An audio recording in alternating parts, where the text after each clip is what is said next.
Hi everybody, welcome back to the channel. Thank you for taking some time out of your day and spending it with me while I prattle on about the adventures that I've been having during the amazing Readathon.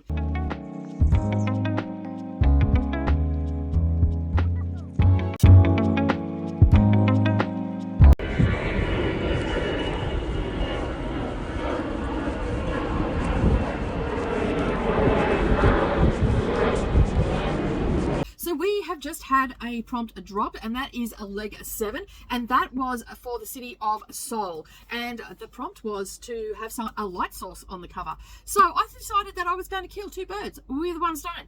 I picked up Fire by Candice Fox. This is the first time I've read anything by Candice Fox as well. This author was actually an Australian author, was put onto my radar by my good friend Chrissy from Chrissy Reads and Stitches over on Instagram. And and so basically, and hey Chrissy, how you going? I hope that everything is well with you in your neck of the woods. But Chrissy put me onto Candice Fox, and Chrissy loves to read crime fiction and has given me some really good books to read over time, and especially from Australian authors. So I'm really happy that I took her advice and picked this one up. Now, originally I was supposed to read Hades last year in August at the same time as Amazing Readathon was happening, but I was having trouble getting that book. Now that book, it was the author's debut novel. Now I've still not read that book because I still haven't been able to get it for some reason, and I want to have it in paperback. So I've been looking for it secondhand and I haven't come across it yet, so I will eventually get to this. But I picked this one up for $2, and I thought, you know what, it sounded really good. So Ryan and Elsie Delaney don't accept the official line that their young daughter drowned at the Santa Monica beach. Her body has never been found, and their pleas for proper investigation have been rejected. So now the desperate pair are raining hellfire down on the police. Taking 3 hostages at the Forensic Science Center, they give the law enforcement an ultimatum. If Tilly isn't located in 24 hours, they will start destroying evidence of major cases. Detective Charlie Hoskins only just survived 5 years embedded with the ruthless gang known as the Death Machines. All his work is in the lab, so he is worried. If the police won't look for Tilly, he will, even if that means accepting help from Lynette Lamb, the rookie officer sacked for blowing his cover, and having him thrown into the sharks. So basically, we have the rookie. It starts out with we have Charlie getting rescued by a woman down on the beach, and basically his cover's been blown with the Death Machines, and basically they took him out on a boat and started torturing him, and he threw himself overboard, and subsequently he was rescued and brought to shore. While this was happening, it was worked out that there was a breach in security within the department, and on her very first day, Lynette Lamb, known as Lamb in the book, gets fired for blowing his cover because she was out with friends. She took a guy home, and that guy basically targeted her and her friends to go home with one of them to get the information, hacked her computer, hacked the system, got the information, blew his cover. And so basically she's distraught. Then she tracks him down, and basically their partnership ensues from that. And so we go through and at the same time we've got the Delaneys, who are at the forensic lab with the 3 hostages. One of them's pregnant, and we've just got an action-packed story of 2 people getting to know each other and working together, and Charlie saying that Lamb is not suited for being a police officer, but it turns out that she's got some skills, and the Delaneys coming to the realization that they may have made a mistake, and how that all plays out. And also we have the 3 hostages as well, and we get a little bit of dialogue from them and what they're feeling and whatnot. And then we've also got so Charlie's handler, I guess they call them, when they're the officer that knows that they're undercover and all that sort of stuff, and you know, their contact and everything within the force. So because he made out that he was a drug addict and he'd gone to Bali and all this sort of stuff, so she was his handler, for lack of a better term. And the story was really fast paced. I loved how it all played out. I loved how Lamb's character developed, how Charlie was becoming more accepting of what she had to offer, and all that sort of, you know, partners getting to know one another and all the rest of it. I really liked how it ended as well. It was a thriller, you know, it was action packed. It was it was a 3.5 star read for me. There was nothing groundbreaking in this book or anything like that. It was just a great story to fall in. It met the prompt. It had fire on the cover, and so I was really happy that I had this. And I also, because this is also one of my Buzz Readathon books, and it was set down for June, so I've actually read it in the month. We're not going to talk about that I haven't read April or May yet, okay? I'm getting to those. I started April. I haven't even looked at May's. But it's another one I've crossed off. So when it comes time to it, I can talk a little bit more about that and go into a little bit more detail. But I really like, because this is the first time I've been introduced to this author too, I really like Candice Fox and her way of writing and how she keeps the story moving and all that sort of stuff. And I went and had a little bit of a look. She's got a ton of work. And she's done a lot of, like in the back it tells me here, all the things that... she, like, there's a whole, you know, how they do the advertisements in the back, like there's a ton in here. She's also written with what's his name, James Patterson as well. Like there's a couple of books in here that are 50-50, Never Never. So there's a lot of there's a lot of 2 words on the cover, because that's what we had to have to meet the prompt for June's Buzz Readathon. But 3.5 star rating, I would gladly, and that's still a good book. Like I think anybody that likes an action-packed thriller, crime thriller will actually like this. And I'd just like to say thank you, Chrissy, for putting me on to Candice Fox, another great Australian author that I can start collecting their books and reading. And I'm looking forward to reading more. I think I've got another couple that I picked up on my shelf as well, so I'll probably pick them up sooner rather than later. And I find that these sort of books are great palette cleansers, especially if I've been into heavy fantasy or I've been heavy on the romance or something like that. I get a little bit of, you know, action and all that sort of stuff, because I am an action girl at heart. All right, 3.5 star rating. I'm absolutely loving it. That was for the 7th leg, which was Soul.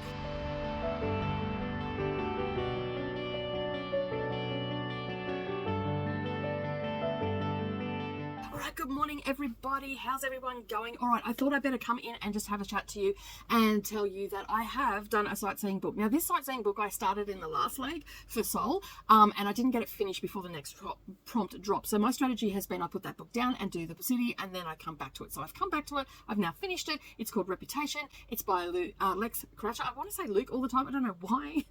This is a debut novel, and it is a classic rom-com with Regency-era twist for fans of Mean Girls or Jane Austen, is what it has there. It's historical fiction, a romance, it's LGBT, it's an audiobook, and the book was first published back in 2021. Now, the audiobook has only just been done, so I have the audio arc for this.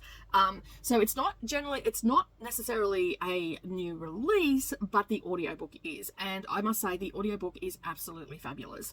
I listened to this, I had a lot of fun. So we're basically following Georgina, and she falls in with a girl named Frances. I've just got it all up here, and her unfathomably rich and deeply improper friends. So basically this is, I got the feel like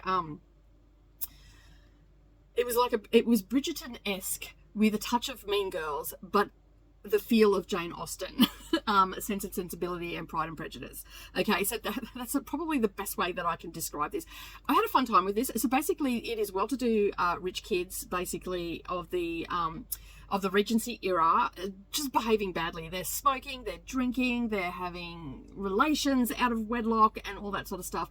And some are more douchey than others. But mostly it's just a fun time.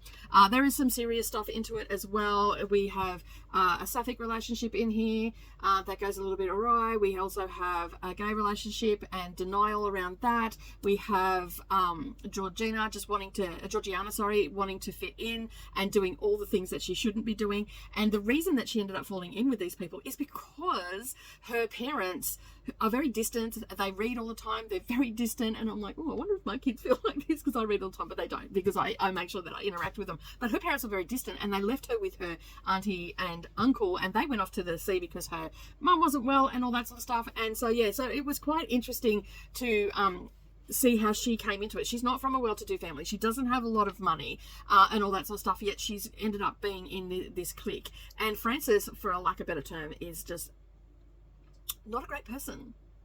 Not a great person at all. And subsequently, as it flows on, we find more and more that Georgiana ends up finding out about Frances and her feelings about that, and how she ended up in the right place at the right time. And of course, we also have a romance happening as well. And with Georgiana and another character. And so basically we get a little bit of the toing and froing, and it's also a little bit of a story of her trying to find herself and her place in society as well.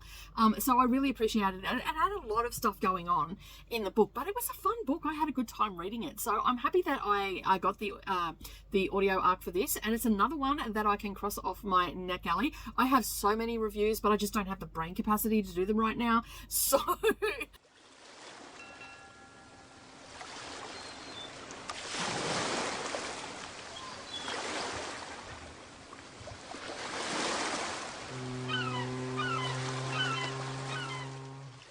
everybody, and welcome back. All right, so it is Sunday here in my neck of the woods, and it is the 23rd of June, and leg 8 has just dropped. I actually have no idea where I am right now. I feel so lost. I feel like I'm just like constantly have a book in my ear or in my hand. Anyway, the leg has dropped, and I am going to be reading it. The prompt was that I needed to have 5 colours on the book, so just to make sure that I've got 5, and it can be the same shade of thing. So we have red, which is 1, we have black, which is 2, we have blue, which is 3, we have cream, which is 4, and then we have varying shades of grey in here, which is 5. So I have 5 colours on the cover, so I am going to read this one. This one is also a host favourite, so I'm going to get some GRC, and it has a decent amount of pages in it. It has 584 pages, so I'm going to get stuck into it. I also found it on audiobook as well. I was going to use this as a sightseeing book with a person on the cover, one person on the cover, so I now have to replace that because most of the books that I looked at didn't have 5 colours on it, and all the rest of the books that did actually were in my sightseeing. So I thought, well, I'll take this one out and I can surely add another one in with just one person on the cover. So I'm going to go and have a look and see what I can replace for that, because that will get me 400 points. So if I read this and that, and I've only got about 10 minutes left of another sightseeing book, so I'll be able to drop in 2, maybe 3 sightseeing books for this leg. All right, well, you'll have to just keep abreast of what is happening there. All right, I'm going to head off. I'm actually quilting today, so it's the perfect opportunity to have an audiobook going, and I've got my bone conducting ones in so my ears aren't getting sore as well, because I'm going to be spending quite some time. So as you can see, it's quite a big one, and this is what I do. Like, a lot of people don't realize this is what I do for a living when I'm not doing Booktube. So yeah, and everybody was out of the house today, so I thought it would be, and the house was clean because I cleaned it up yesterday, and I thought, well, today will be a perfect day to get a jump start on some of my quilting. So that's what I've got going on at the moment. All right, I'm going to start my book and yeah, and do a bit of this quilting. I'll probably immersive read some of this tonight. I feel like just curling up a bit later after, just to rest my back. I'll just curl up in bed and do a little bit of immersive reading with it. All right, I'm going to get stuck into it. I'll see you all soon.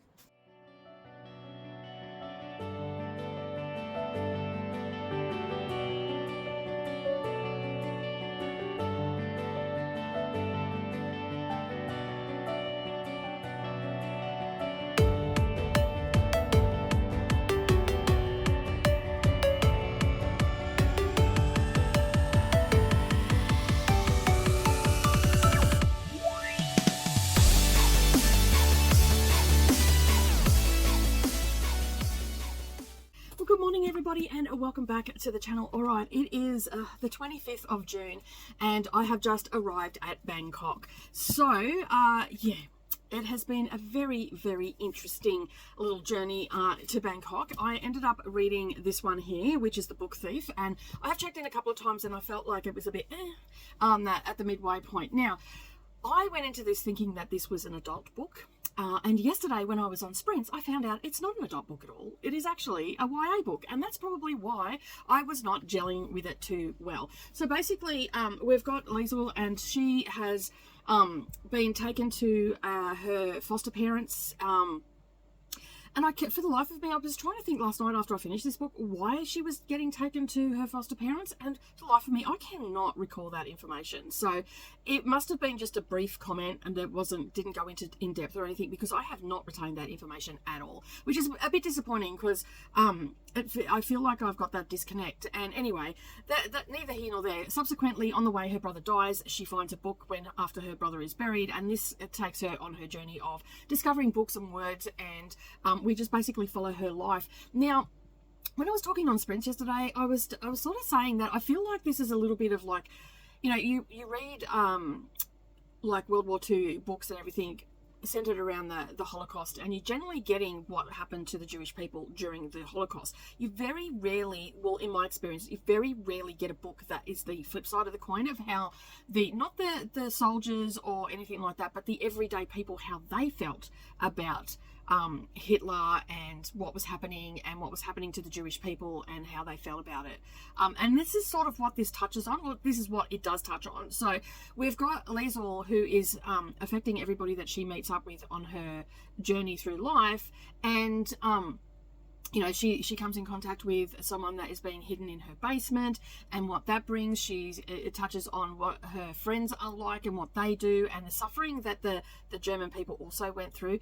While it was not as bad as what happened to the Jewish people, but it gives you an idea of, the rations, the lack of food, and all that sort of stuff, lack of money, all that sort of stuff. So it gave you that sort of aspect, which I really did appreciate in the book. However, I struggled to get through this book. I wanted to get to the end because this was a recommendation by one of my really good friends. And it was also a host favourite from Pretty Purple Polka Dots, Aoife. And, but I was very unaware, like even my friend didn't say to me that it was a YA, and I generally don't do well with literary fiction, YA literary fiction, or even historical fiction YA. I have read it, and some I have enjoyed, but they generally are a run-of-the-mill book for me, and that's what this was. And while it did pick up at the end and there were some conclusions and all that sort of stuff, it was pretty much, I just felt like it was just a slice of life sort of book. And that, honestly, it doesn't interest me. I'd rather, I would have rather this to be a little bit more in depth and whatnot. If it was had been an adult book, possibly it could have been a little bit more in depth. So overall, I've given it a 3.5-star rating on Storygraph. Of course, it's 3 stars on Goodreads, but I'm glad that I've read it, because at least now when people talk about it, I can give my honest opinion about it and just say, this is what I thought and this is why. These are my reasonings why. If I had have read this as a teenager, I think this might have been a little bit more impactful. And if I had have read this, without reading anything from World War II, I probably would have enjoyed it a little bit more as well. But overall, if you like that sort of thing, I definitely recommend this for teenagers that don't know anything about World War II, or only know a little bit, or only know one side of the coin. This is a really good book to give them, and I would highly recommend this to Mia even when she's old enough to read it. There's nothing graphic in it or anything like that. You're just basically following the life of Liesl and the people around her. So in that aspect, it would be a good book to recommend to a teenager for sure. Like even like high-end middle grade reader like my daughter was. When she was that age, I would have definitely given it to her. And had discussions probably with her around some of the themes in the book and everything like that as well. I really did like that sort of aspect, that I would be able to recommend, that I come out at the end of the book, because I really thought I was going to come out at the end of this book and go, what, I wouldn't recommend this to anybody, but definitely would recommend this to teenagers and all that sort of stuff. And some of the things I really liked in this book and how it was set out, let me just find it for you. There's some illustrations and stuff in the book where Max had, written things to her, and it changed up a little bit. So it's sort of broken up with that sort of stuff. And then the first time he wrote Liesl a story, it was done differently as well. Where is it? You can't miss it, because it's very, I've not seen it done in something like this before. So I guess because it's, they study this at school and stuff like that, because I was talking to Savannah about it, and she said that she ended up just getting the Spark Notes for it to teach the lesson and all that sort of stuff, because she found it boring as well. But she is very, when she was just starting high school, so she was 13 years old, she was testing at a college level reading, at a reading level of college. I don't even have college level reading. I don't know what I'm thinking. You know what? It's the end. We're getting close to the end, but this is the first story that was written in there, and just how he did it, because everything was scarce and whatnot. And the close calls that they had and all that sort of stuff. But overall, it wasn't. Like it says on here, brilliant and hugely ambitious, this kind of book can be life-changing. I would not say that it's life-changing, but it possibly could be life-changing for someone, that is a YA reader. But for me, as I said, 3.5 stars. But anyway, we're going to move on. That got me to Bangkok.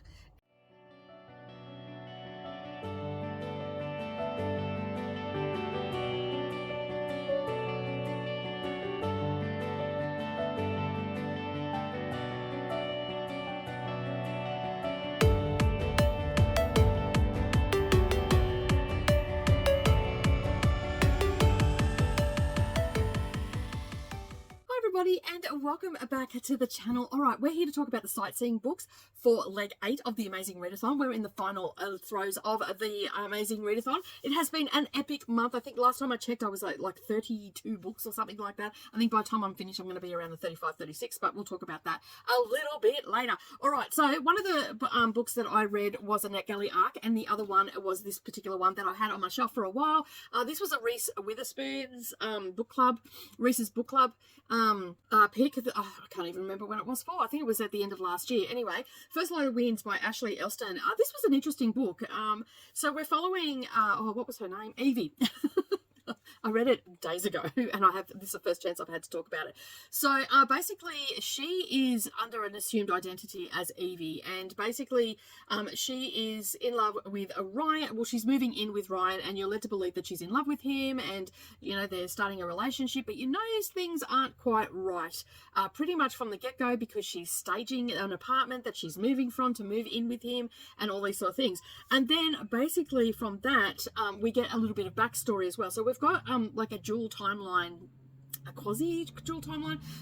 I didn't find it to be a dual timeline as such. Basically, we are following her, but she's giving us snippets of backstory of her life and everything like that, starting out with her mum being really sick and dying, and how she coped with that, and how she came to be this person that has these assumed identities, and she does a job for a gentleman called Mr. Smith, and so she's sort of like a cat burglar. She breaks into places and gets things for him and stuff like that, and so we're led to believe that Ryan is her next Mark, and so basically it's all a ruse. But while she's with Mark, she comes across someone that is using her actual real name, and she's tried to keep that name clean, so if she ever goes out of this life, she can go back to her old life, like her old name, and just there's no criminal record or anything like that. So subsequently, we have this sort of little cat and mouse game happening with Mr. Smith and with Evie, and the person that she met and really unsettled her because she knew that Mr. Smith was playing her then. And so basically this whole story plays out from the beginning, and I don't want to go into too much detail because it will give it away, but just know that you are in for a wild ride if you pick this book up. That's the premise of it. So we've got that, you know, the identity, and then there's all these other players that come into it that are an integral part of the story and really bring the story to life. And I absolutely loved it. I burnt through this so quickly. Like, I could not believe how quickly I burnt through it. I couldn't put it down. It's definitely one of those books that you pick up, you sit down with your snacks, with your cuppa, and you just fall into the story, and you just got to know how it's going to play out. I've actually given this a 4-star. I've had a pretty epic reading month, and a lot of the books that I've picked up have been really good books, which just shows me that I'm really comfortable with the books that I'm picking up. I know my reading taste, I know what I like, and a lot of the time I don't even read the synopsis. And I'm just actually really enjoying it. My reading right now. So that is that one. The next one that I picked up, which I'm going to talk about, is called Special Delivery by Arnold Miles. This was a NetGalley arc that came to my attention because Coda actually brought it to my attention. So we ended up buddy reading this together, and we had a lot to say about this book in Voxer and everything together. I think everybody should pick this book up. It is, now, just from the get-go, this, if you don't like smut and you don't like detailed smut, then this is probably not the book for you. And if you don't like male on male romances, then this is definitely not the book for you. Okay, so this was a very, I don't know how to say this. This was a very surprising book. It was smutty, but it was a sweet romance at the same time. And the open communication of this book, like, if you want to see my review, I'll go into more detail in my review on Goodreads. You can go and see that there. I'll even link it up down below for you, so you can go and read what I had to what I thought about it in a bit more formal sense. But I just gushed over this book. I absolutely loved it. I was so ecstatic that Coda brought this to my attention. Now, originally we both ended up getting the e-arc for this, and then the audio came online, and we grabbed and we went and requested the audio, and I'm so glad that we got approved for this, because the audio just took it to another level. Like, the story was beautiful, it was sweet, there was open communication, there was caring, there was humor, there was banter, everything that you could want from a smutty book. This had it all. And to boot, it was a male on male romance, and yeah, so I just had a fun time with this. There's so much that I can say about this. I could probably talk about this book for a whole hour, and to be honest, I think that I will probably reread this again and pick up and take more notes and all that sort of stuff, because this author, in my opinion, did everything right. And I had conversations with Coda about this as well, and Coda was of the same opinion. Like there's certain things that like Coda and I've talked about in the back of house and stuff like that, about apps and all this sort of stuff. And as I was reading it, I was just having a giggle to myself because I just had this conversation. You know, and just how sweet Tom was to Matt and all that sort of stuff. It was just beautiful. So the story starts out with we're post COVID, and a lot of us are still working, like a lot of people are still working from home, and Tom is one of them, and he's feeling slightly, like he's got friendships and all that sort of stuff, but he's feeling slightly isolated and all that sort of stuff. In comes Matt, the hot delivery guy, and asks to use his toilet, and basically they strike up a conversation, and of course Tom is drooling, not openly, but drooling about Matt and how hot he is. And then he starts to, you know, think about him more often. And then they strike up this friendship and self-discovery as well. So Matt is a pansexual, I would say, and basically, yeah, so it's a bit of a self-discovery side for Matt, and Tom is helping him with that. Now, they were happy for friendship and all that sort of stuff, but obviously it developed into more. And Tom, he was great. He was funny, he was witty, he was a little bit slutty, and he wasn't afraid of that. He wasn't afraid of his sexuality. He was quite open about it, and he wasn't afraid to explore with Matt his sexuality, and also, you know, the open communication. Like every relationship across the board should be like this, especially around sex and everything like that. There was no shaming, there was no anything. It was just a caring, sweet story with a lot of smut in there. As well, and it was great. I had a fun time reading it. I had a fun time talking with Coda about it because we ended up buddy reading it, and we both had a lot to say about it. And yeah, and I've put my review out, and I got a little bit excited too because the author actually liked my review on Goodreads, so I was pretty chuffed with that as well. But I gave this book 5 stars, and I'm keen to read it again, and I'm keen for a lot of my friends to pick it up and read it as well, especially those that I know that like to read smut and all that sort of stuff. And I'd love to hear what you had to say about it as well, because I had a fun time reading it, and I know Coda had a fun time reading it as well. But it was just, yeah, it was such a sweet story, and like even though it was smutty, like it still made you feel all the things. Like you really cared about the characters, and it's only a short book too. Like it was such a impactful book for such a short book. Like I think my Kindle said it was 174, or Goodreads said it was 174 pages, and it only just got released on the 24th of June. So I'm going to sound so cliche right now. Do yourself a favor and go and pick up this book, and if you can, get the audio, because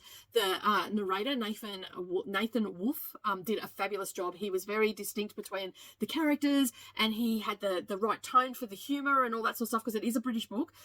So you probably, like, if you're not used to British humor, you may struggle a little bit with that, but the narrator, spot on, top notch, spot on. 5 stars for that as well, for the performance as well. So I'm super excited that I read that. So that was the end of my sightseeing for leg 8, and I'm pretty happy that I got all of that done. And now I'm going to move on to leg 9, which is Auckland.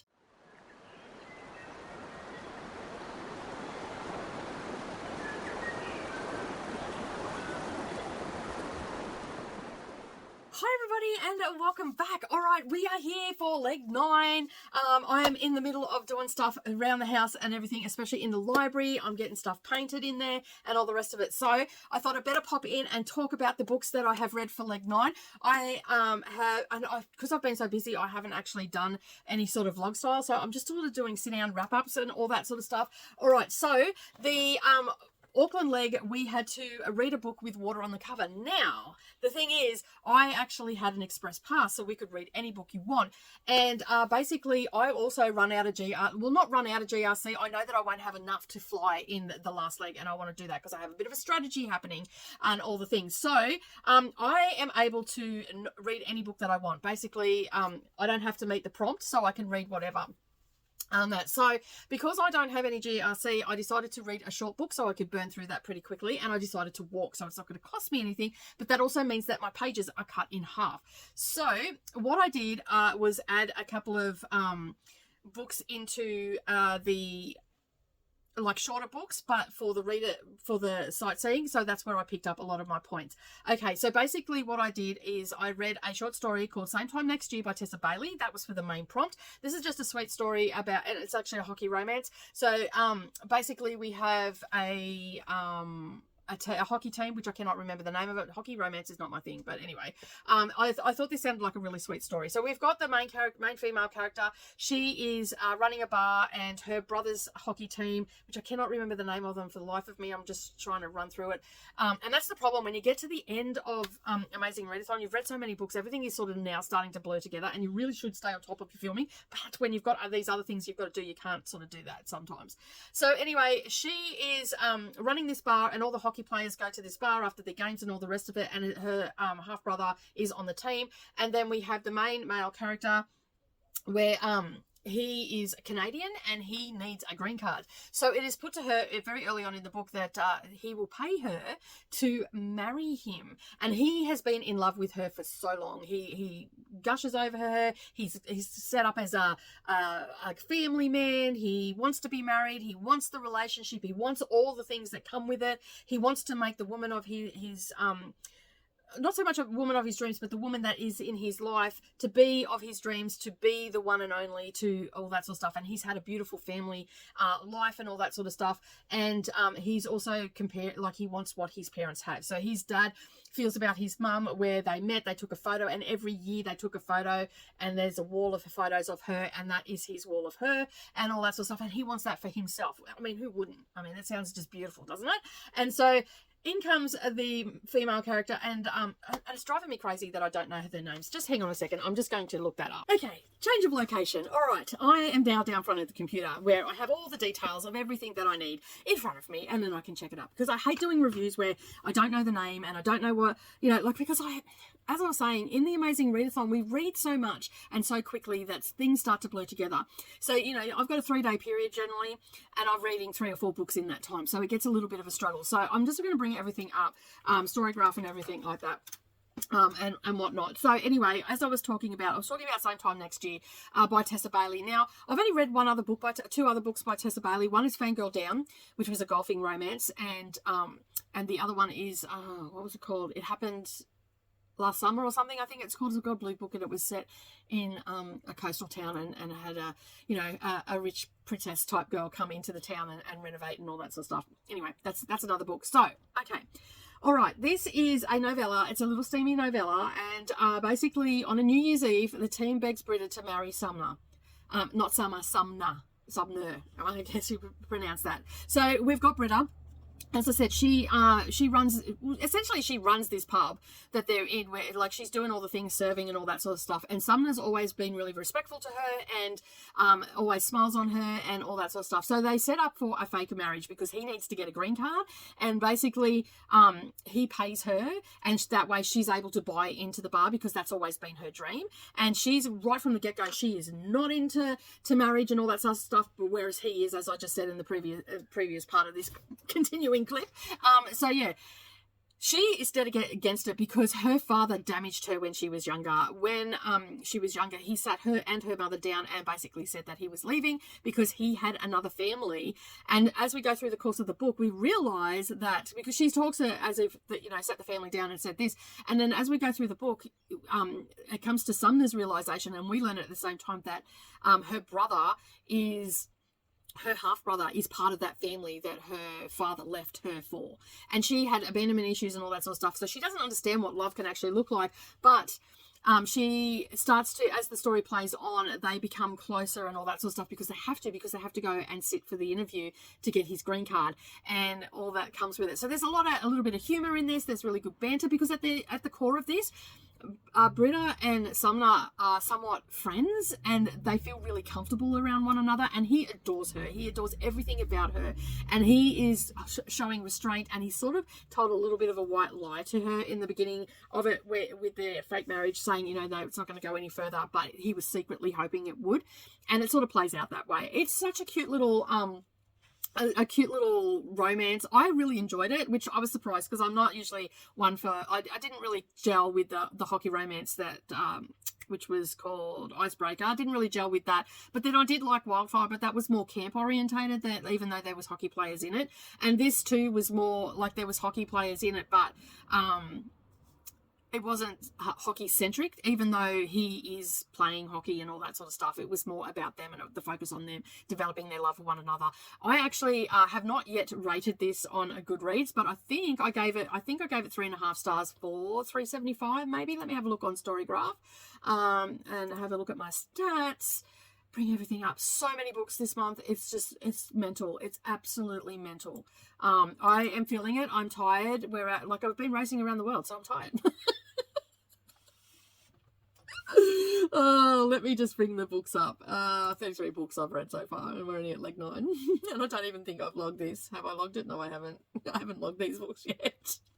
So I'm sort of sitting at about a 3.5 star. It was a fun, quick little read. So as I said, I actually walked this leg. So it's got 144 pages. So that got cut in half, but it didn't cost me anything. So my next strategy is for the sightseeing to read as many sightseeing books as I can using short books to get the highest number of points. So I had to do a little bit of readjusting. All right, let's go and sightsee around Auckland, and I'll be back with my sightseeing books.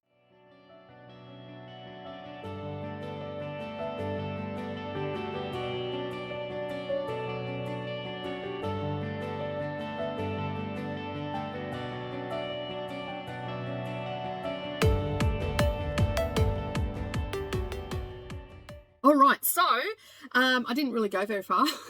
Just put a little interlude in there. So the sightseeing books that I read for this was How High We Go in the Dark, which was a full-length novel, and then I also read 2 of the Hitchhiker's Guide to the Galaxy, and also The Restaurant at the End of the Universe. Is that what it's called?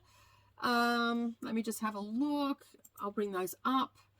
Yes, The Restaurant at the End of the Earth. So I read both of those, and also How High We Go in the Dark. I'm going to talk about How High We Go in the Dark. And the reason I read these is because these are Brittany's host favourites. And I joined Sci-Fi because of Brittany. And basically I needed some GRC so I can fly in the 10th leg. So basically I ended up scoring myself 300 GRC, which put me to 1,000, which should be enough to fly. And I also got some bonus points for this as well. And I used these. Now let me just get to my reading challenges because I've forgotten where I used them for. How High We Go in the Dark, I got 100 points for that, plus a bonus 50 points because it's sci-fi, and I used it for a book with an odd number of pages, and the edition that I was listening to had an odd number of pages. Not all of the books have odd numbers, but the one I was listening to did, and so I had that. And then I got I couldn't fit it anywhere else, and then I did where is this one? A book with footnotes, because my edition of Hitchhiker's Guide to Galaxy actually had some footnotes in it. So I got 500 points for that. And where is the universe one? Where was that? Did I use it? Oh, there it is. I just went flying past it. And read an author that you've read before, because I had read the, so I was strategizing there. So I wasn't finding an author that I'd read, months ago. I read Douglas Adams. I read The Hitchhiker's Guide to the Galaxy, which was the first book. So technically the second book means that I have read this author before. So I used that and I got 100 points. So I ended up getting 500 points for the other one, and then an extra 200 for the other 2. So that gave me 600 points, and I got bonuses for all of those. So I got an extra 150 points for that. So that is what I done. Now, I'm not going to go into great detail or anything about Hitchhiker's Guide to Galaxy because I am reading this as one collection. I'm still reading it. But each book that I have read from them, because I've got a bind up of it, so I'm just reading one book when I can. So for the first 2, I'm going to rate them at about 3.5. I enjoyed it. I like the banter in it. I like the humor in it. The first book that I listened to for this was Stephen Fry, and he does a brilliant adaptation of it. The second book was by a different narrator. He's okay. He started to get his legs towards the end of it. But I think for the remainder of the books, I'm probably just going to read them with my eyeballs, and I think I'll get a lot. I sort of have Stephen Fry's sound in my head when I'm listening to it, and that sort of put me off. And it's the same narrator for the last ones. I couldn't find these anywhere. I found on Libby or anything like that. I did find an adaptation on Libby, but it was a production. So it was a BBC production, radio production, and so it was a bit full on, and it was all over the place. So they've taken all the book as a whole, and then they're playing it out like a movie, so to speak. So it was a bit hard, so I didn't end up using that. So I ended up having to spend some money to get these ones. So now my total is only $30 for the entire month of the Amazing Readathon. So I'm pretty happy about that. So basically, we've got Ford and is his name Arthur? Yeah, Arthur. And basically we get to the Hitchhiker's Guide to the Galaxy. So basically how we end up with that is because we have Arthur, who's an Earthling, and he managed to get off Earth before it was destroyed, and then the story just goes on from there. There are a lot of characters and there are a lot of things going on in here, and so I'm not going to talk too much about it. I thoroughly enjoyed them. I thought that they were really well done as the audiobook, especially the Stephen Fry one. The second one, not so much. I probably would only rate that at a 3.5 star for the performance, but by the end, he was at like maybe a 3.75. But Stephen Fry for the Hitchhiker's Guide to the Galaxy, brilliant, absolutely brilliant. And like I was a little bit confused of what was going on and all that sort of stuff, and there was a few footnotes and everything. But Hitchhiker's Guide to the Galaxy is pretty much just setting up for the rest of the novellas. So as I said, we met Arthur. He's just got off Earth just in time before it was destroyed and all that sort of stuff. And it turns out that some people had asked, some aliens had asked the question of what was the meaning of life and all that sort of stuff. And so we've got that whole computer thing happening, and he was doing that for however million years it was. And we've got all these other players coming into it. It's very chaotic. It's a little bit confusing, and I think it is definitely a book that would lend itself better to just reading it with your eyeballs, because as I said, it is very chaotic. We've got a lot of players in it, and I felt the chaos in this, and I'm looking forward to continuing on with it. The other one that I read was How High We Go in the Dark. This was a host fave again as well. Let me just bring this up because I do have this on my story graph, because I just went past it. Oh, it's getting to that time, people. It's getting to that time. I'll bring this one up. So this one, I wasn't too sure about this. I was a little bit confused at with how it played out and all that sort of stuff. So to me, this felt like a collection of short stories that had an underlying theme. So we met a lot of different people. So Dr. Cliff Mary Sharo arrives in the Arctic Circle to continue his recently deceased daughter's research, only to discover a virus newly unearthed from the melting permafrost. The plague is then unleashed and reshapes life on Earth for generations. So it's not something that just came and then went. This was for generations. And so basically we are following a couple of different timelines, and this is over hundreds of years this story takes place.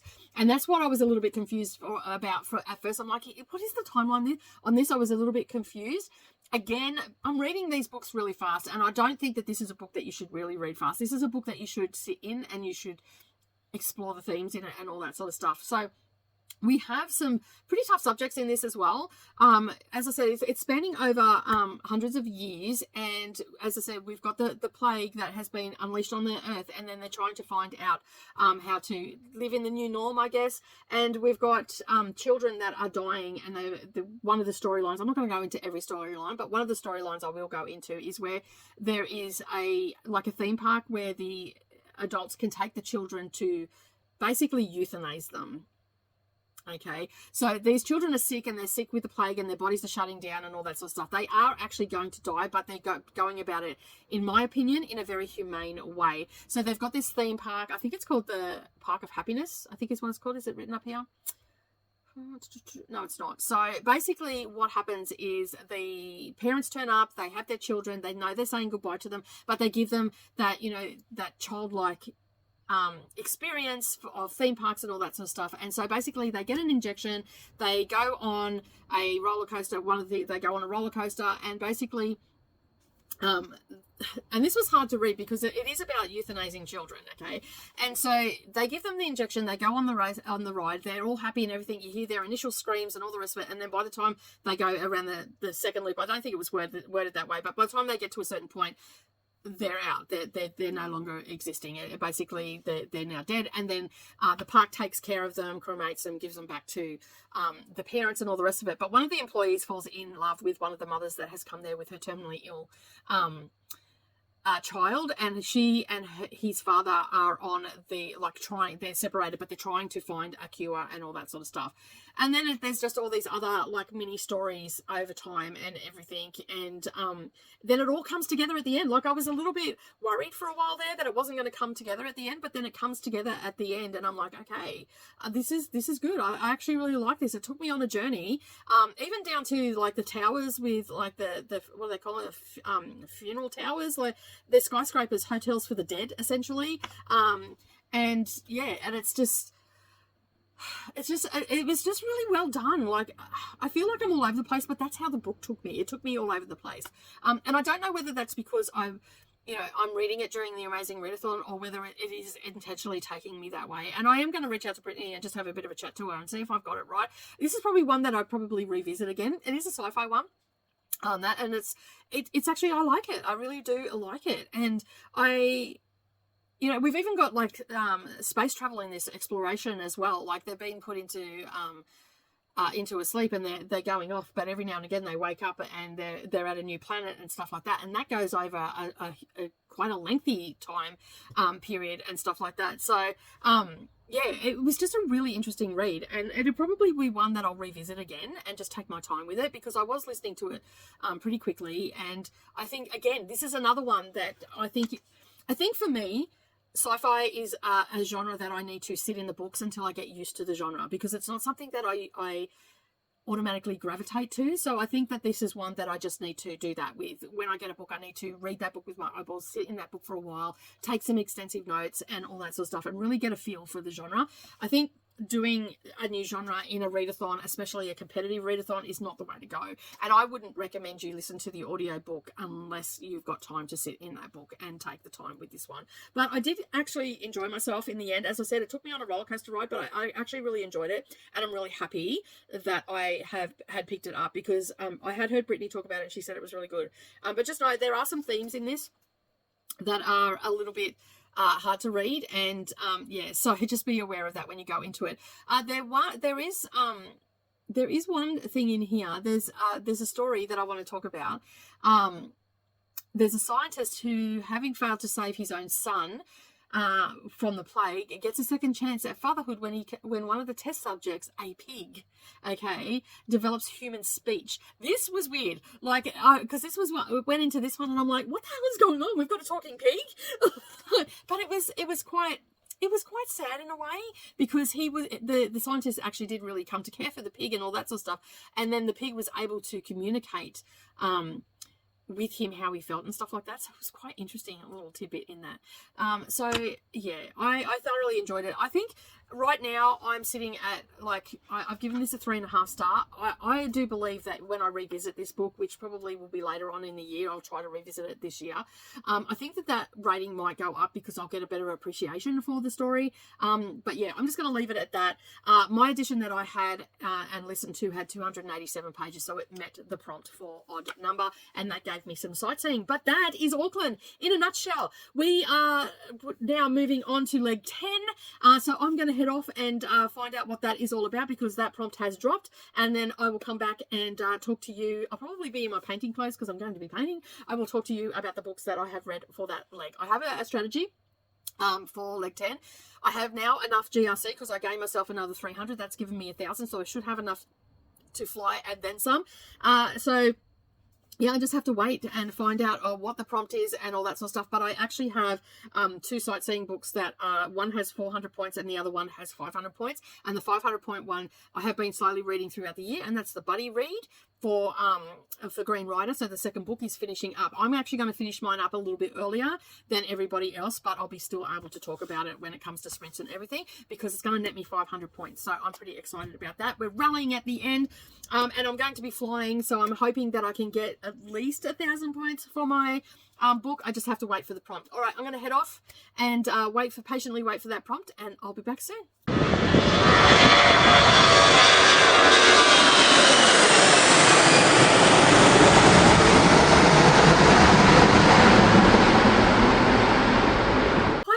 And welcome back. All right, we are on the last leg. Yes, I'm so excited. The prompt has dropped. I have picked my book and I have read my book since the prompt dropped.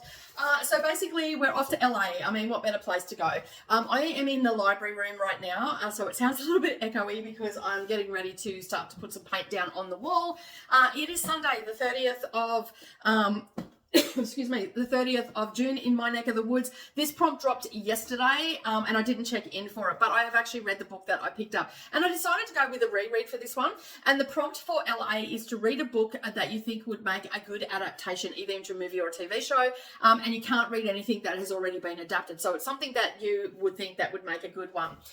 So I decided to reread a book, and that is Elevator Pitch. When I first read this one, I gave this book 5 stars. This thing took me on a ride, like when I first read it, and it did exactly the same thing this time. So basically this starts out, which is actually quite amazing, because this actually starts out with a guy that has dressed up in a FedEx uniform and got a fake name and badge and all the rest of it, so he can meet up with someone who he can hand his script to and do an elevator pitch. So that's basically what it is. And so he gets in there, and then he's been in trouble for going to her house and all this sort of stuff in the past, and basically they're all got into this elevator where she works, and he's there, and then she recognizes and she goes, right, you've got 15 seconds till I get off the elevator to tell me what it's all about. And he sort of balks a little bit, but then he ended up getting some extra time because everybody who's in the elevator have pressed their floors to go up to like 37 and floor 40 and all that sort of stuff, but the elevator keeps going past. The elevator gets to the top and hangs there for a few seconds and then suddenly drops to the bottom, to the lobby. They're dead. I know, right? And this is all taking place in New York. So the premise of this book is we have a serial killer on the loose. They're not sure whether it's a tragic accident or whether it's a serial killer, but it is a serial killer that does it. So basically, it begins on Monday with that first one, and then on Tuesday it happens again. At first they thought it was a random tragedy, and then they start to slowly realize that this is actually someone doing this. They're actually sabotaging. The second one with the second elevator accident, love it. It's the best scene ever. Like, it is the best scene ever. Traumatizing for the people in the elevator, but it is the best scene ever. I absolutely love this book. I want to read so much more from if this is the caliber of their writing. I so want to read so much more by Linwood Barkley. It just had me on the edge of my seat. So we've got a few main players in this book. We've got the mayor, and he's a bit of a douche, and his son works for him. And then we've also got Barbara, who is a journalist, and the mayor and the journalist don't always get along or see eye to eye. And we've also got the journalist's daughter who comes into it, and they all end up being being intertwined in one way or another. And so we've got that storyline. Then we've got someone that's following Barbara, and then we've got someone who is actually doing something to the elevators, and then we've got someone that may not be the case, okay? But there's also this other storyline happening. We've got this body that has been bashed, the face has been bashed in so you can't recognise it, and all the digits have been taken off so you can't fingerprint it. And the 2 police officers are trying to work out what that is. And we get a little bit of backstory of the police officers, because one of them actually has panic attacks in this, where he starts to hyperventilate and wheezing and carrying on and all that sort of stuff, but it's all in his mind and he's trying to work through that as well. And all the while things are triggering him to have this sort of stuff. But the main focus here is the elevator accidents that are happening, and it's all happening in New York, and New York is the most vertical city in the world. And so yeah. So it took me for a while ride. Now, the first time I read this, I gave it 5 stars, and you know what? It held up again. No, I only read this, I think it was last year. I read this. It came in one of the book grocer boxes, and it took me on a wild ride, and I don't like heights, so this actually got my heart hyperventilating. I was painting and doing stuff yesterday while listening to this around the house. It's still like every time we went into that elevator, I'm like, don't get off the elevator. I'm thinking to myself in my head, even though I knew what was going to happen and I knew everything, how it played out and stuff like that, it was still a fun read. And for me, it held up. It's still a 5-star read for me. And I am going to continue to recommend this to people. Absolutely loved it. I'm looking forward to reading more. I know I found a few on my library app and whatnot, so I'll probably listen to a few more over the course of this year. And and probably, you know what, if I see these books in the secondhand stores, I'm definitely going to grab them, because Linwood Barclay, just from this book alone, is an automatic buy author, and it's a thriller, you know, psychological thriller, a whodunit type thing. But a lot of fun this book was.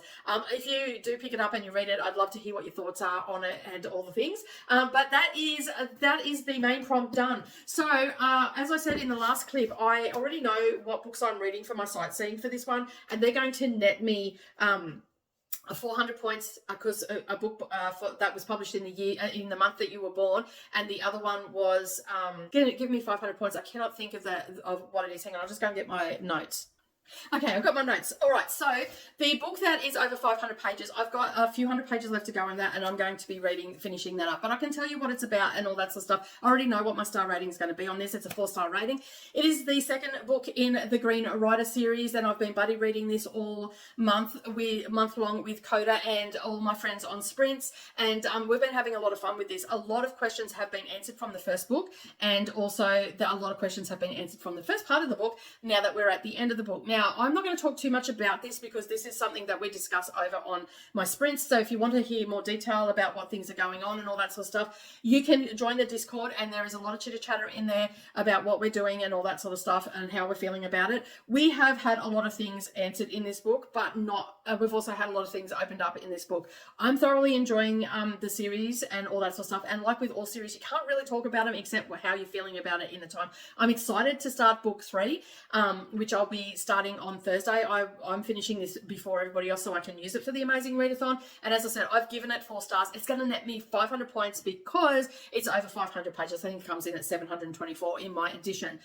The other book that I'm going to be reading is The Other Year, and this one is for a book published in your birth month. Now, this is by Ray Frey, and I have already started this. I'm listening to it right now, so you're getting my first check-in for it. This is like Sliding Doors. You know that movie, Sliding Doors, with Gwyneth Paltrow? I've never seen that, but I've seen the trailer for it, and one of my friends loved that movie and told me all about it, so I didn't feel like I needed to watch it because she does spoilers and all the rest of it. Thanks, Megan. Anyway, and I've never watched it, so I'm actually going to go and watch it after reading this one. So this was published last year in 2023. It's a NetGalley arc. It's been on my shelf for quite some time. It was a Read It Now that I got, and I completely forgot about it. So it's basically following the two timelines, and it's a sliding door moment. So we've got one timeline where the main character's daughter has drowned, and we know that from the get-go, and then they've got the other timeline. So we've got a sad timeline dealing with grief, loss, and everything that comes with that, and then anger, rage, all that. And then we've got the other timeline where it's happy, the daughter hasn't died, and she is now venturing into a relationship. Where I'm at right now, because I did start listening to this already last night, where I'm at right now, she's delving into a relationship with her best friend's husband, but she's not cheating. They're not cheating. He lost the best friend, died several years beforehand, and then subsequently he then became her best friend because she helped him through the grief. And so in this timeline, it's happy, and they're exploring of time together. She's got an ex-husband in both timelines, the same ex-husband, and they get along really well. There's still a lot of love there and all that sort of stuff. And basically he thinks that the best friend feels like that they will get back together. So there's a little bit of I'm not sure I want to do this. I'm not sure I want to go down this path and all that sort of stuff in that timeline, but it seems like a very happy timeline where I'm at right now. However, on the other side of the coin, we have the sad timeline where for a split second she looked away and her daughter was dragged down into a riptide and she drowned. And we know that from the get-go. And it is very sad. It's very emotional. It's very raw. And this is an audiobook that I'm listening to. I don't actually have a physical copy of this. But I'm thinking that I'm going to get it and put it on my shelf, because right now where I'm sitting, this is sitting at a 4-star. And you might think that that is really confusing and jarring and not quite going to work for you. Yes, you've got 2 timelines. You've got the sad and you've got the happy, but you've got that push and pull. and all that sort of stuff. But the author has done an amazing thing and actually tells you what timeline at every chapter, what timeline you're in. So it'll go first timeline, and so you know that that's the sad timeline, the second timeline, that's the happy timeline. So you're not confused of what is happening or anything like that. And you would think, like, as I was listening to it and I realized that this was what was happening, I'm like, this is going to be hard to keep track of. And as I said, I'm about 2 hours into this book right now, and I'm not feeling that way. It is really well done. And the voice as well. The voice narrator, which I don't have that here on my notes, I will do that in my wrap up, has done a fabulous job of bringing the emotion, like the raw emotion, into the book of where her daughter has died. Like, you know, you can feel it. Like, even just talking about that time, I'm getting goosebumps. Like, the narrator has really done well with this. And then in the happy timeline, you can feel the happiness and everything. Like, that must have been so hard for this narrator to do. And I know that setting up for audiobooks and all that sort of stuff is done completely different, but the editing in this is done seamlessly and all that sort of stuff. So right now, the narration on this is sitting at a 5-star narration. I mean, it's going to have to go pretty sideways for it to come down. I'm just hoping, because I'm only in the beginning of the book, I'm just hoping that it stays this way. You know, because sometimes the narrators can start out strong and then it can go a little bit sideways. So I'm hoping that it stays this way, but I will definitely check in once I'm finished. I'm going to finish doing some stuff around the house today. We've got sprints and all that sort of stuff and painting and everything, so I'll definitely get it finished. And then I'm going to come in and I'm going to wrap up for the amazing readathon and give you all the stats and all the things. So yeah, I'll see you soon. Hi everybody, and welcome back. All right, I am here to talk about The Other Year by Ray Frey. Nice name there. And this one I talked about a little bit about how I had the 2 dual timelines and all that sort of stuff in this one. It continued on in the same vein. So we had both timelines, and we were in the mourning one, like where she was mourning the loss of her daughter and how she healed herself and all that sort of stuff. And then we had the other one where she basically had her ex-husband and her best friend vying for her affection. And of course we had the girls in that one, so we didn't have the loss and all that sort of stuff, but it was still like a journey of self-discovery in a way. I felt like it was, and I really enjoyed the story. Now, as I said earlier, I thought that I would get really lost with the timelines and everything and how it was set up, and but I really liked how the author set the book out and in the narration, because this is the audiobook, remember, this is not the physical book that I've got for the NetGalley arc. So it was set out, like, I felt like the audiobook was set out really well. I was able to follow along. I didn't feel like I was getting lost or anything like that. Yeah, and I was doing other things while I was listening, and I was totally absorbed into the story, because I use this book as my reset book for the end of the month, where I, you know, do a big clean through the house and stuff like that while I was on sprints with my Patreon members. And so, yeah, I just really enjoyed it, and I liked the themes that were explored in both timelines on how she was trying to discover herself. Now, I'm probably not doing it any justice, so I've just brought up Storygraph to see what it says, because I didn't even look it up. So yeah, it basically, the complexities of mother-daughter relationships, grief, loss, drama, all that sort of stuff. So this one here, like, as I said, in the, we had, I don't know if it was happy, like it was happy, but it was angsty as well, the timeline. And then we had the trauma timeline where she had lost her daughter in a drowning accident. And so basically, I don't want to say too much, but in that happy one, we did get a look at how, a divorced family, even though the parents get along, how it can sometimes play against each other. There was a little bit of that in there. And there was also the fact that the daughter was growing up. She was 9, and basically she was, you know, she was testing her boundaries. She was pushing her mum, and also how her mum felt inadequate at times. Like, she was a single mum, so she's the mum and dad, and her ex-husband is sort of transient because he's I believe he's an archaeologist or something along those lines. And so he was there for the daughter in text and all the rest of it, but he was quite absent from the life. And just how he wanted to come back into their life, and some of the mistakes that he made and all that sort of stuff. So it follows a span of a year. So we have, like, it starts out in summer, and then we obviously go through the entire season. So it does actually break it up that way. So it starts out summer, then when you get to fall, it says fall. And in the tragedy timeline, or the quite emotional timeline, which it was, and the narrator brought that timeline to life. Like, it was really well done. And so basically, yeah, you went through, you felt the emotions through the narrator. Like, she really brought those emotions, the loss, the anguish, the grief, and all those things were brought to the forefront. And I really liked her mum. Her mum had gone through loss and all that sort of stuff as well, but she, like, at the funny part at the memorial, where she just cracked a joke about wine and stuff like that, and then started opening a bottle of wine at at 10 a.m. And her daughter said, but it's morning time. She goes, well, I am in mourning. Just like, that's nice. I love it. But anyway, yeah, it was sort of a self-discovery for Kate, Catherine. She's called both in the book. And Jason is her best friend. So he was helping her through the grief and all that sort of stuff. But I felt like a lot of time he had an ulterior motive. So he wasn't doing it from, well, he was doing it from a place of friendship, but I felt like he also was doing it to advance his cause to be with her and stuff like that. So overall, it was a great book. I gave it 3.75, I think. Let me just check that. Yes, I did. Okay.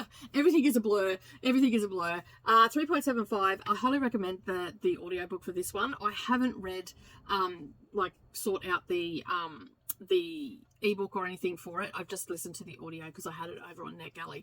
So that was a nice little ending to the amazing readathon. This one, I read this one because it was published in August of 2023, which happens to be my birth month. So that made it nice and easy. And of course, I also finished off First Writer's Call as well. So that was pretty good, and I enjoyed that as well. But that is a wrap. That is it. That is me done for the amazing readathon. I've just got to log at my books because we're a Monday morning for me, and that means that we're wrapping up. Bree is on sprints at the moment for the closing ceremony, so it's been a big month. So I guess some of you are probably wondering what my stats are. How many books did I actually read, and can I remember the first book I read and all the things? All right, so the stats for the amazing readathon is I actually finished every leg. I didn't have to catch up on any or anything like that. I made sure that I had all my legs done before things were starting and prompts were dropping and all of that sort of stuff. So I made sure I took care of all of that. So I read 10 prompts, all of which had varying different reasons for reading them. We also had we were sabotaged quite a bit during the amazing readathon, and also we had the U-turn, which was voted on by the teams. So for leg 6, we had to read 2 books for the prompt, and we also got a punishment in that one as well. So it was a hard leg. Bedlam sort of, but we all calmed down again. I must say our team leaders were absolutely fantastic, and that was Brittany from Brittany Loves Reading, and Zoe. And I'm sorry, I've forgotten your channel, but I will put it up down below. So you can go and check Zoe out as well. They did an amazing job of keeping everything on track and helping us to stay calm and get through all the things that were happening. And even some of the people that were really upset about it, managed to get them back on track and everything as well. So kudos to you guys for making it such a pleasant team to be on. And if you are doing it again next year, I will definitely be on your team again, because this is the second year I've been on Brittany's, and it was absolutely amazing last year, and it was even better this year. So congratulations, guys. You did an amazing job. I'd also like to say congratulations to Bree for having such a successful, absolutely mammoth second year at this, and I hope you do it again next year. The amount of work that you put into this is just phenomenal, and I for one really appreciate it, as I'm sure everybody else does as well. I had a fabulous time, and I'm looking forward to next year as well. So with that said, I'm guessing you guys, the hosts and the organisers and all the moderators and all the producers and all the rest of it, are probably going to collapse in a heap, and we probably won't see too much from you in the next couple of days, and you've all earned your well-deserved rest. And thank you to all the other hosts as well for making it such a fabulous readathon as well. All right, so let's get to the stats, shall we? All right, let me bring up Storygraph, because this is where I'm going to get my most in-depth stats. We want June. How can I forget that? Oh, my Lord. Okay, so the amount of books I read, which is the most books I've ever read in my entire life in a month, and that was 36 books. That's wild. 36 books.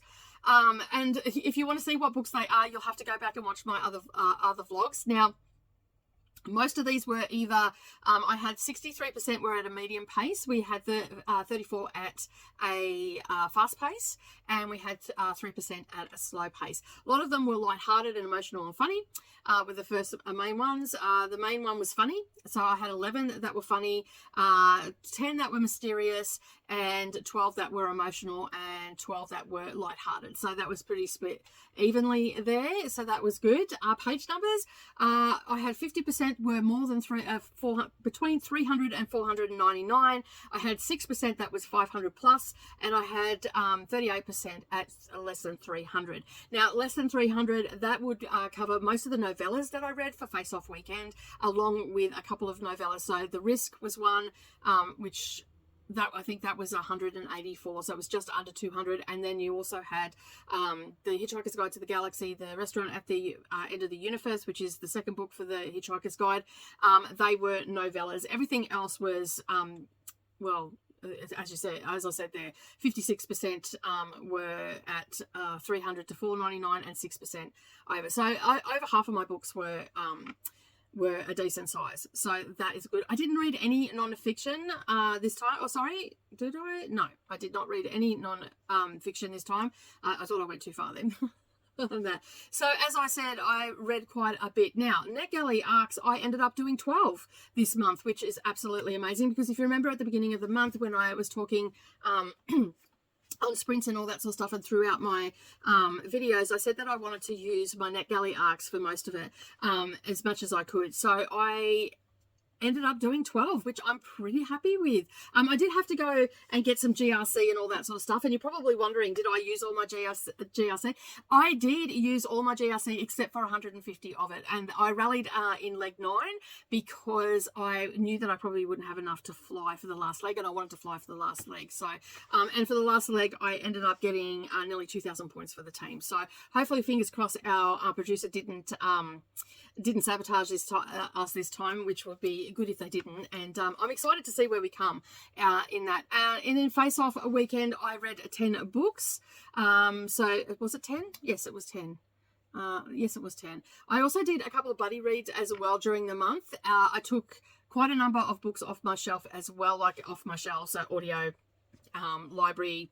Not so much my library, but the Libby, I got some books off that. I got some books off my shelf, audio, and also Kindle audio as well. So that was good.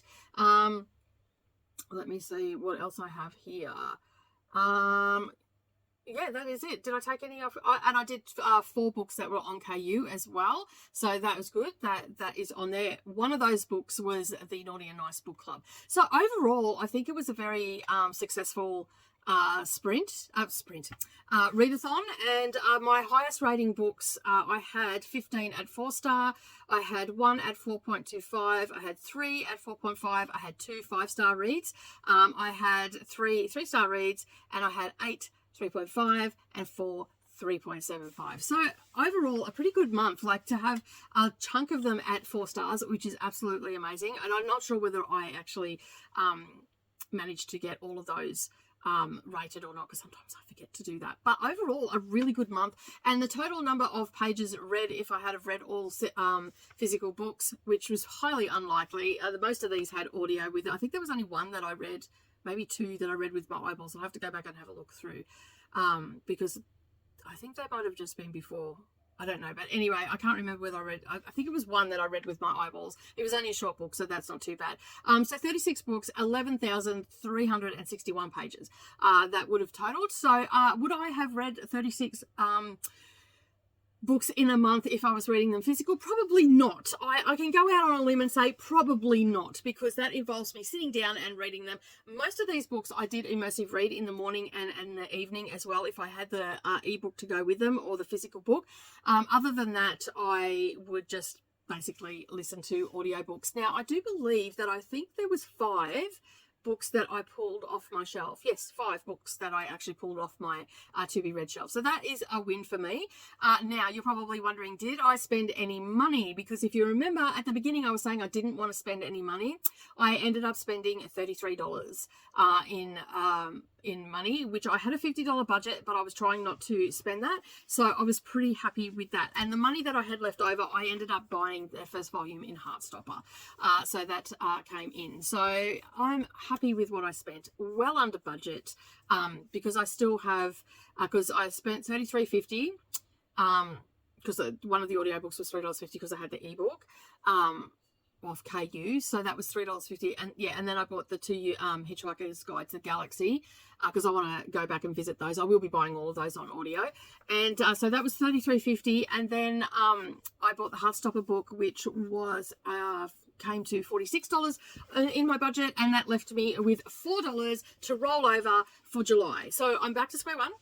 So now I actually have $54 for the month, and again I'm going to try not to buy any books or anything like that, and save that and maybe roll it over because I want to get the entire collection of Heartstopper, and there's a couple of other physical books that I want to get, which is the Green Rider one. I will probably towards the end of the month buy the 5th one in this series, because the 4th one came in the other day. So yeah, that is the Amazing Readathon for 2024. I am super chuffed. I'm looking forward to a break. I am not doing a TBR as such, but I'm going to do a pile of possibilities, and I'm going to just mood read my way through July and just take a chill because I'm away at the end of the month. And so yeah, I've got a couple of buddy reads to do and all that sort of stuff. I may end up missing some buddy reads, and I've also got the Poppy War group read happening as well. All right, that is it for me for the Amazing Readathon 2024. I'd just like to say thank you to everybody that's watched my videos over the past month. I really do appreciate all the comments, the likes, the discussions on sprints and all that sort of stuff. I really do appreciate each and every one of you. Have a wonderful day, and remember, keep turning those pages, and I'll see you in the next video. Bye for now.